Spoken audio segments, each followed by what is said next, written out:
कैसे हैं आप सब। आई होप आप सब बहुत ही अच्छे होंगे। तो in last class we learn about the sequence and series कि सीक्वेंस क्या होता है, सीरीज क्या होती है, जनरल टर्म क्या होती है, and how we can find out arrangement of a numbers are making an arithmetic a sequence और अ सीरीज। तो अभी तक हम अपने बेसिक कॉन्सेप्ट्स को क्लियर कर चुके हैं, अपने एक्सरसाइज 9.1 क्लियर कर चुके थे। ठीक है, तो now we are going to solve our exercise 9.2 arithmetic progression. So totally the next 9.2 is based on arithmetic progression. So first I can show you what are the concepts of arithmetic progression and which type of questions will be asked in your answer in your question paper and in your exams from arithmetic progression. So let's start our video. So the video is today's topic is arithmetic progression, that is AP. You can also learn about arithmetic progression in class 10, but we can add two or more three concepts in the class 11. Okay, so first we can define arithmetic progression. So a sequence a1, a2, a3, an is called an arithmetic progression if an is equals to an minus 1 plus d. Okay, for all n belongs to natural numbers, and here d is a constant and called common difference. Means कहने का मतलब क्या है, तो this is the basic definition, but in the general language the arithmetic progression is a type of a sequence in which the difference between two consecutive terms of the sequence is same. Okay, means अगर हमारी दो consecutive terms any two consecutive terms का सब अगर हम difference निकालते हैं तो वो हमेशा क्या रहेगा, सेम रहेगा. तो हम क्या बोलेंगे कि वो हमारी एक अर्थमेटिक प्रोग्रेशन है, otherwise it is not an arithmetic progression. Okay, तो arithmetic progression is a type of a sequence. Okay, तो एक सीक्वेंस ऐसी जिसमें a1, a2, a3, an type के हमारे पास एलिमेंट्स हैं या फिर हमारे पास नंबर्स हैं. तो वो किस रूल को फॉलो करेंगे कि an is equals to an minus 1 plus d. That means the difference between two consecutive terms is same. Okay, तो ये हो गया हमारा AP. तो AP के अंदर जो हमारा फर्स्ट टर्म होता है, first term of the sequence of AP is A1 and general term or the nth term of AP is AN. Okay, and that is equals to A plus n minus 1D, and here D is the common difference. D is the common difference, right? So there are some properties of an AP. If we can add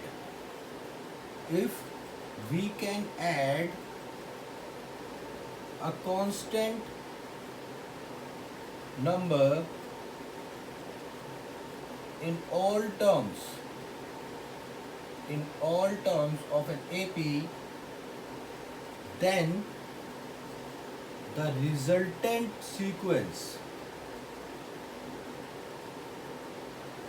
is also an AP. मतलब क्या है कि अगर हमारे पास एक AP है और हम उसकी सारी टर्म्स में कि कोई एक फिक्स नंबर को ऐड कर देते हैं तो जो रिजल्टेंट सीक्वेंस बनेगा बेटा वो भी क्या बनेगा, हमारा एक AP ही बनेगा. Second one, if we can subtract a constant number in all terms of an AP, then the resultant sequence is also an AP. Okay, अगर हम ऐड करते हैं तो भी, सब्ट्रैक्ट करेंगे तो भी. इसी के साथ साथ आप लिख सकते हैं अगर हम मल्टीप्लाई करते हैं या डिवाइड करते हैं किसी कांस्टेंट टर्म से तो जो रिजल्टेंट सीक्वेंस रहता है वो हमेशा हमारा क्या रहता है, एक AP ही रहता है.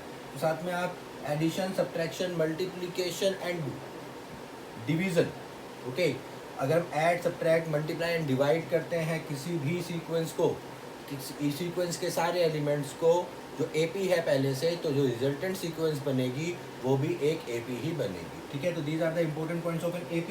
Now come to the next topic. The next concept is if we have a AP, if we have AP like A1, A2, A3 and AN, its first term is A1 and common difference is D, okay, where means the first term is equals to A1 and common difference is D, okay, then the sum of n terms of an AP is like this: A1 plus A2 plus A3 plus A4 plus AN. This is a series, okay. तो हमारा A1 क्या है बेटा? That is equals to A. A2 that is A plus D. A3 is A plus 2D. A4 is A plus 3D. And AN is A plus n minus 1D. Okay, तो अगर हम इन सबका सम करें तो देखिए n a's ऐड हो रहे हैं यहाँ पर, है ना। तो अगर सम के अंदर हम देखें तो n number of first terms add हो रही हैं, प्लस देखेंगे आप d d d d सब में कॉमन है, और that is 1 plus 2 plus 3 plus 4 and so on n minus 1। तो आप n माइनस 1 नेचुरल नंबर्स को ऐड कर रहे हैं। तो जब हम n माइनस 1 नेचुरल नंबर्स को ऐड करते हैं तो बेटा हमारा फॉर्मूला क्या बन जाता है? That is n minus 1 into n by 2, okay. Sum of n natural numbers क्या होता है आपका? n plus 1 by 2। तो n क्या हो जाएगा आपका? ठीक है, पता है आपको। तो यहाँ पे ये हमने क्लास 8th में पढ़ा था। तो this is we can take LCM here और टेक LCM और we can take out n by 2, that is 2a plus n minus 1d, okay. तो this is the final answer और final formula of finding the sum of n terms of an AP, ठीक है। तो इसी को हम और किस तरीके से लिख सकते हैं? That is n by 2 a plus an, that means the last term of an AP। तो these two formulas are use to find out the sum of an AP। अब आप ये सोच रहे होंगे कि ये सब कैसे आ गया? तो हमने जैसे कि क्लास 8 में पढ़ा था sum of n terms of first n natural numbers क्या होता है? n plus 1 by 2 होता है, ठीक है। तो हमने क्या किया यहाँ पर? n की जगह पे क्या वैल्यू प्लेस कर दी? n माइनस 1, बिकॉज हमें n माइनस 1 टर्म्स का सम चाहिए। तो here is n minus 1, n minus 1 plus 1 करेंगे तो 1 से 1 कैंसिल हो जाएगा, ये आ जाएगा आपका n divide by 2। Now we can take out n by 2 as common, तो we will get our final formula. तो this is the formula to find out the sum of n terms of an AP। तो ये सब हम अपनी class 10th में करके आ चुके हैं अभी तक। तो now come to the next and the important topic, that is arithmetic mean. तो व्हाट इज अर्थमेटिक मीन? पहले देखते हैं अर्थमेटिक मीन होता क्या है।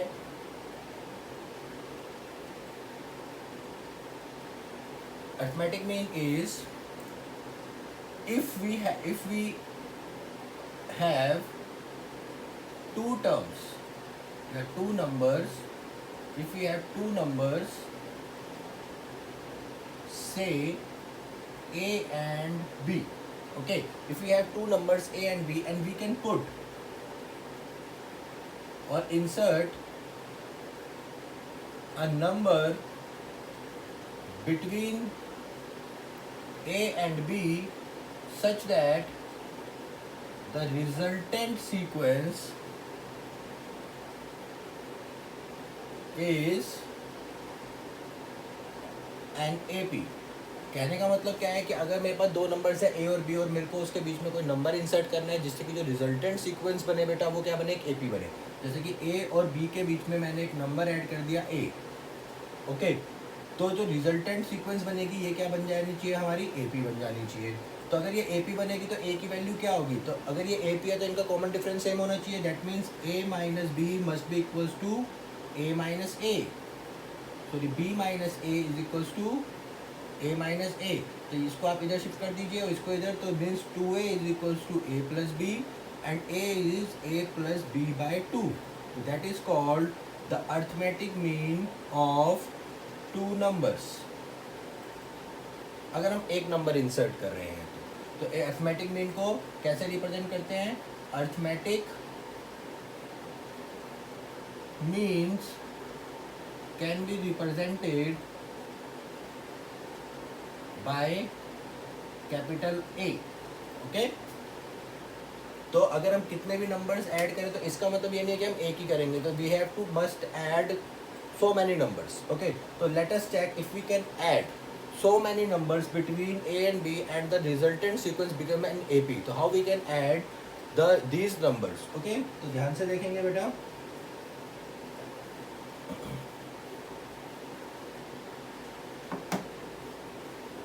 तो देखिए, अगर मैंने कहा कि मेरे पास a और b के बीच में we can insert n number of arithmetic means,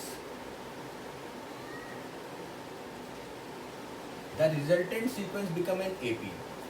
So how we can find out these terms?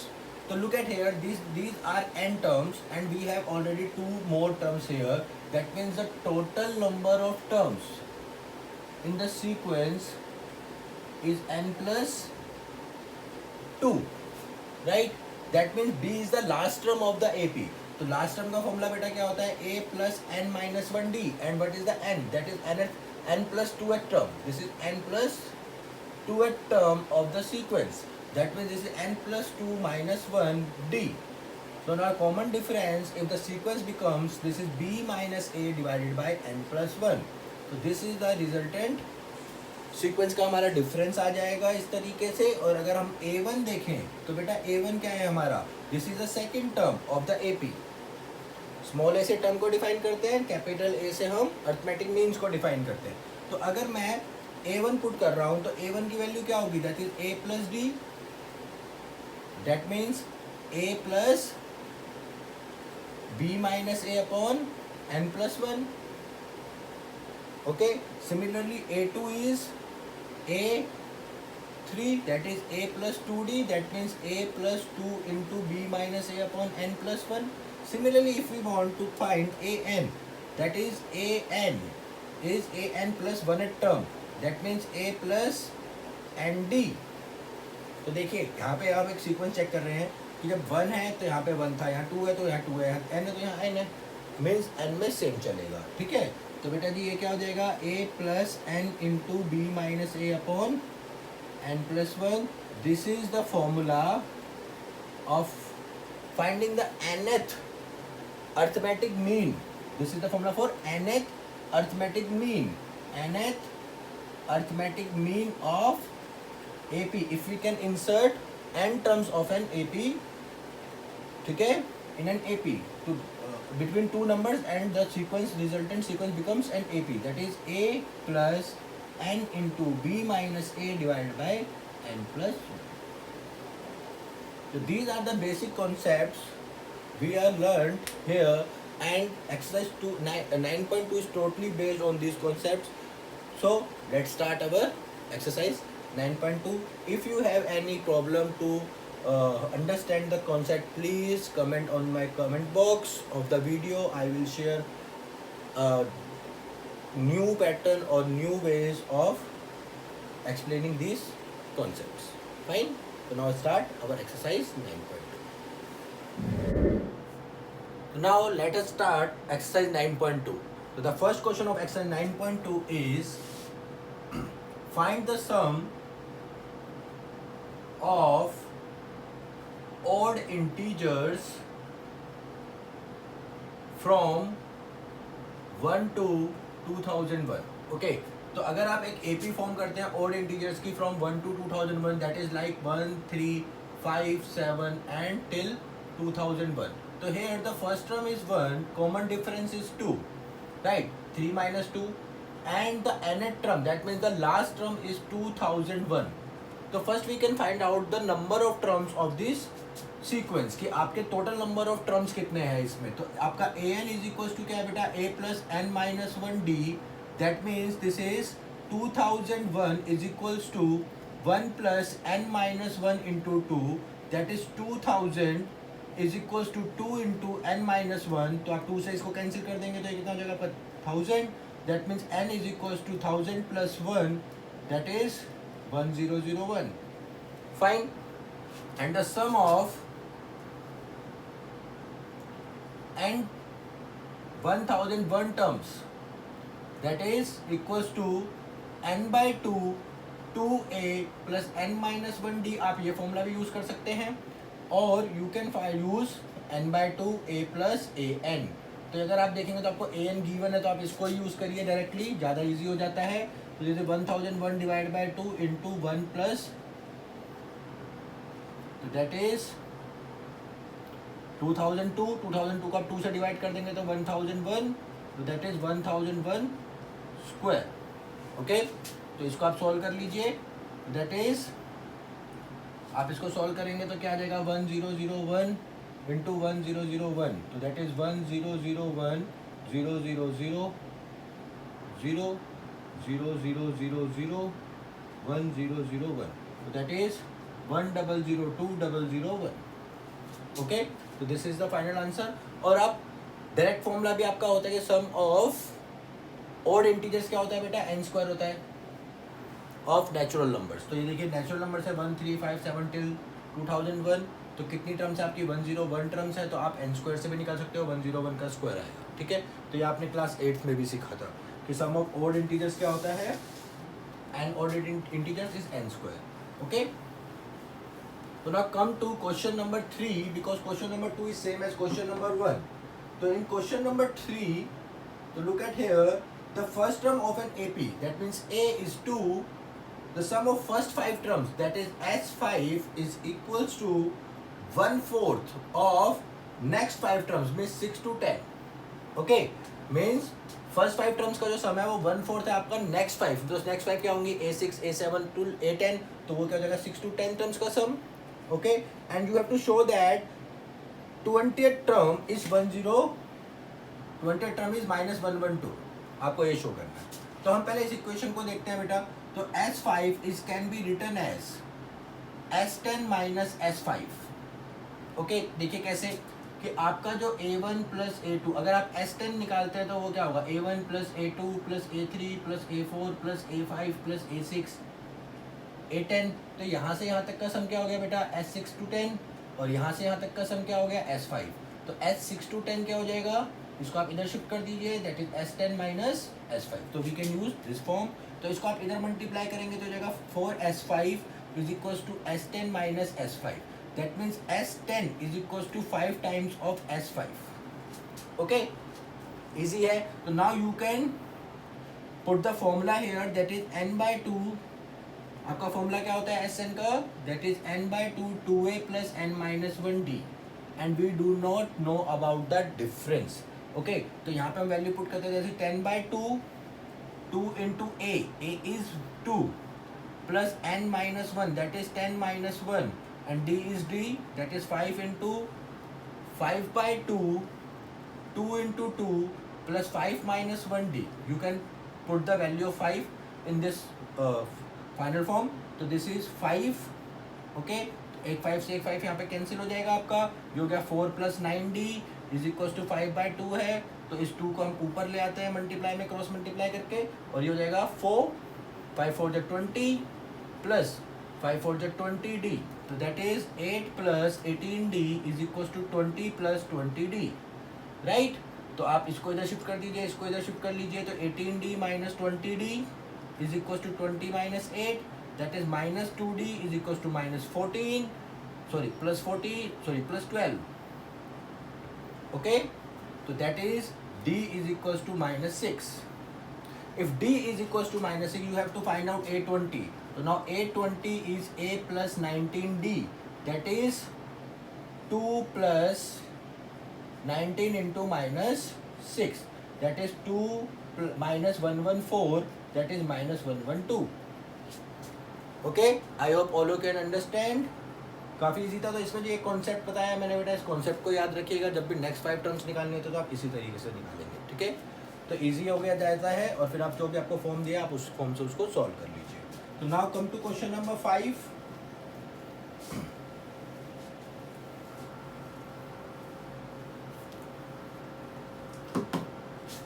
Question number 5 भी काफी बार पूछा जाता है आपसे, ठीक है.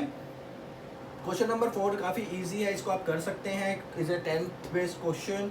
तो यहाँ पे देखिए क्वेश्चन नंबर 5 में उसने आपसे क्या कहा है, the period term that means A of p is 1 by q and a of q is equals to 1 by p.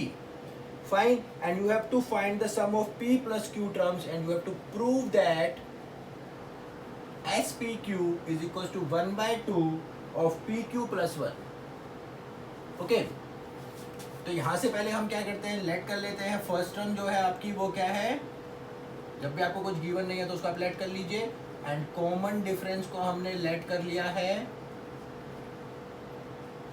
That is equal to D. Okay, तो now a plus p minus 1d is equal to 1 by q and a plus q minus 1d is equals to 1 by p. You can using the elimination method here, तो that is p minus 1, ऐसे cancel हो जाएगा बेटा, p minus 1d minus q minus 1d is equals to 1 by q minus 1 by p. तो you can take common d, तो that is p minus q. Okay, ये आपका 1 से 1 cancel हो जाएगा और यहाँ पे आप एलसीएम लेंगे तो p minus Q divide by P Q आ जाएगा. तो p माइनस क्यू से p माइनस क्यू कैंसिल, तो d की वैल्यू आ गई आपकी 1 by P Q. Okay, now you have to find the value of a. a is a plus p minus 1d is 1 by q. That means a plus p minus 1 into 1 by pq is equals to 1 by q. आप इसको यहाँ multiply कर दीजिए तो ये क्या हो गया बेटा आपका 1 by q minus 1 by pq. If you can open the bracket, ये आपके कैंसिल हो जाएंगे बिकॉज सेम साइन है ऑन द बोथ साइड. तो इसको आप इधर शिफ्ट करेंगे तो ये भी क्या हो गया आपका 1 by pq. And you have to find the sum of pq terms. That means pq by 2, 2a, a is 1 by pq plus n minus 1d, n is pq and d is 1 by pq. Okay, so you can take out 1 by pq common, तो pq by 2 into 1 by pq, यहाँ पे बचेगा आपका 2 plus pq minus 1. Okay, तो यहाँ पे pq से pq cancel हो जाएगा, ये हो जाएगा आपका 1 by 2 and pq and 2 minus 1 is 1. You have to prove that the spq is equals to 1 by 2 of pq plus 1. Okay, तो now question number 7 भी आपका सेम है बट हम उसको कर लेते हैं. ठीक है, इस टाइप का क्वेश्चन आपने 10th क्लास में किया बट फिर भी हम करेंगे. ठीक है, ताकि आपको थोड़ा सा रिवीजन हो जाए. क्वेश्चन नंबर 7 आपको मैं करा रहा हूँ. Question number 6 as it is question number 7 जैसा है. ठीक है, तो क्वेश्चन नंबर हम पहले देखेंगे 7. तो in question number 7 the sum of n terms of an AP whose kth term means AK is 5k plus 1 and you have to find Sn, sum of n terms. Okay, तो AK आपको पता है तो A1 बेटा you can put the values of k is equals to 1 2 3 because k is the term. तो आपकी terms आपके natural number से स्टार्ट होती हैं. तो ये हो जाएगा आपका 5 into 1 plus 1 that is equals to 6. A2 is 5 into 2 plus 1 that is equals to 11 and A3 is 5 into 3 plus 1 that is equals to 16. Okay, so now the constructed AP is 6, 11, 16 and so on. That means A is equals to 6 and D is equals to 11 minus 6 that is 5. And now you have to find the Sn. तो now Sn क्या हो जाएगा बेटा n by 2 2a plus n minus 1d that is equals to n की value आपको नहीं पता तो आप n को ऐसे ही रहने दीजिए. This is equal 12 plus n minus 1 into 5 that is n by 2 that is 5n and 12 minus 5 is 7. So this is the nth term of the given sequence. So similarly you can find the 8th term. ठीक है, काफ़ी अच्छा question था. Question number 9 देखते हैं, काफ़ी अच्छा है. ठीक है, एंड क्वेश्चन नंबर 9 आज का लास्ट क्वेश्चन है and rest of the questions मैं आपको नेक्स्ट लेक्चर में करवाऊंगा बिकॉज वरना लेक्चर बहुत बड़ा हो जाता है और आप बोर हो जाएंगे. ठीक है, तो यहाँ पे अगर देखिए question number 9 the last question of today. And जो मैंने क्वेश्चंस बेटा छोड़ दिए हैं बीच में उनको आप ट्राई कीजिएगा. If you are not able to learn और solve this type of questions please tell me in the comment box, then I will include the solution of that questions in the next video.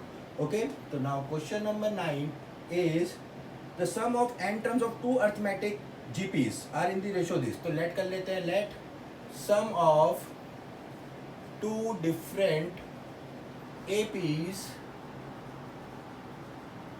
is S and S dash, okay, of n terms. So means Sn and Sn dash, and its ratios means Sn divided by Sn dash is equals to 5n plus 4 divided by 9n plus 6, and you have to find the ratio.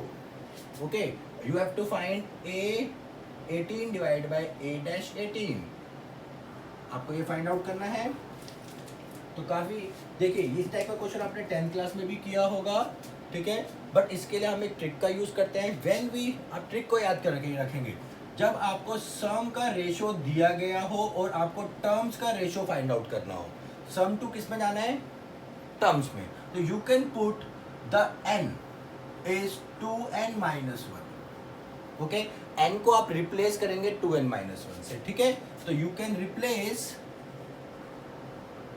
the value of n to n 2n minus 1. Okay, तो देखिए यहाँ पर आपका ये क्या हो जाएगा बेटा, ये तो हो जाएगा आपका n by 2 2a plus n minus 1d, and that one next one is n by 2 and 2a dash plus n minus 1d dash. Okay, and that is 5n plus 4 divided by 9n plus 6. Okay, तो यहाँ पे देखिए अभी तो मैंने simple formula को open कर दिया है, तो n by 2 से n by 2 कैंसिल हो जाएगा यहाँ पर, and a dash d dash are the first term and common difference of the second AP, and a and d are the first term and common difference of the first AP. तो यहाँ पे देखिए आप n को आप किससे replace कर दीजिए बेटा जी? 2n minus 1 से. ओके, सिमिलरली नीचे भी कर दीजिए, जहां जहां पे n है सब जगह पे आप क्या कर दीजिए, both left hand side and right hand side. This is 2n minus 1. अब देखिए 2n minus 1 से क्यों किया है, ताकि आप जब यहाँ पे देखेंगे तो ये हो जाएगा 2n minus 2, एंड 2 कॉमन निकाल लेंगे तो 2 यहाँ से कॉमन आ जाएगा, तो ये हो जाएगा a plus n minus 1d, and this is the formula of term. जब आप n को रिप्लेस करते हैं 2n minus 1 से, तो आपका फॉर्मूला सम का किस में कन्वर्ट हो जाता है? टर्म में कन्वर्ट हो जाता है. तो सिमिलरली नीचे भी आपका कन्वर्ट हो जाएगा a dash plus n minus 1 d dash. 2 से 2 कैंसिल हो गया बच्चा जी, तो ये हो गया 10n माइनस 5 प्लस 4, तो this is 10n minus 1, and similarly this is 18n minus 5. Okay, and now you have to find the value of this is an divided by an dash, that is 10n minus 1 divided by 18n minus 5. जब आपको सम के ratio से किस में जाना होता है? Term के रेशो में जाना होता है, तो आप n को किससे रिप्लेस कर देंगे? 2n minus 1 से, ठीक है. तो यहाँ पे आप देखिए आपको किसका रेशो मिल गया? टर्म का. और आपको किसका रेशो निकालना है? 18 का. तो now you can put n equals to 18. That means a18 divided by a dash 18 is equals to 10 into 18 minus 1.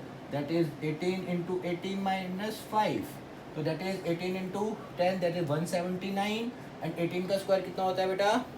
324. तो 324 minus 5 is 319. Okay. So I hope all you can understand how we can find out this formula. Okay, तो मिलते हैं next video में, जहाँ पर हम solve करेंगे अपने रेस्ट ऑफ द क्वेश्चंस. अगर आपसे कोई क्वेश्चन सॉल्व नहीं होता है अप टू क्वेश्चन नंबर 9 जो मैंने आपको छोड़ दिए हैं, please comment on my comment box, तो मैं आपको उनकी भी वीडियोस बनाकर शेयर करूँगा. ठीक है, आई होप सबको समझ में आ गया होगा.